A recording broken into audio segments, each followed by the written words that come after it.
aya mata nu teu bisa disiksa ku neraka. Neraka teu meunangeun nyiksa ku Gusti Allah. Mata nu mana?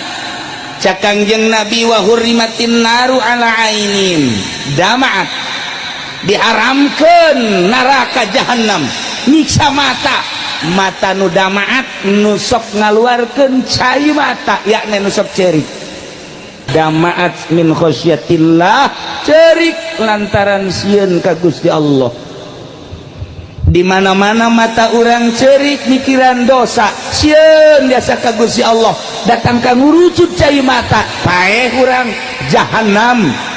Ku Gusti Allah dilarang nyiksa mata jelema nu ceurik model kos kitu.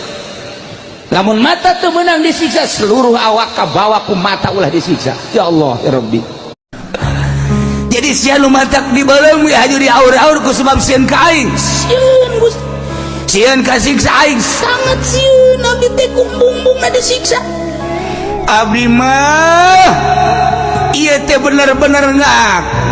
Dosa abdi sakolong langit nyundul ka langit ku dosa abdi, tapi abdi iman ka Gusti. Abdi percaya ka Gusti jeung ka Rasul Gusti. Rasul nu nyaritakeun bahwa aya surga jeung neraka. Sangkilang abdi bajidor, Gusti tetap sieun di kana nerakakeun. Maka tindakan terakhir abdi wasiat supaya di aur-aur awe Gusti teu nyiksa ka abdi, ku sebab abdi percaya jasa ka Gusti. Pulang ku sebab sia-sieun ka aing sehingga boga tindakan kitu geus bae ku aing dihampura sia, geus moal di kana nerakakeun dikasepagakeun geus ku aing.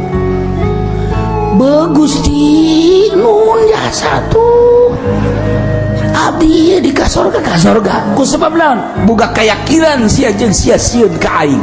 Tuh. Jadi urang lamun sieun ka Allah nyaan sieunna dihampura ku Gusti Allah. Lumantak jelema lamun nonton main bola we eta mah teu sieun ka Allah. Belum tama. Kecuali nyana cara tadi ben tadi belum di aur-aur. Geus cek ulama kuari madek bajidor mah bajidor bae. Maling-maling bae, korupsi bae, zina bae. Los engke wasiat bae ka pamajikan. Aing mah pangmeuleumkeun bae ngadengikeun surah Ki Uci kamari. Awe aing di akhirat teh disiksa, bagas dilaksanakeun tungtungna di dunia di belum di akhirat dikerbekeun di neraka. Tungtungna disiksa dunia akhirat.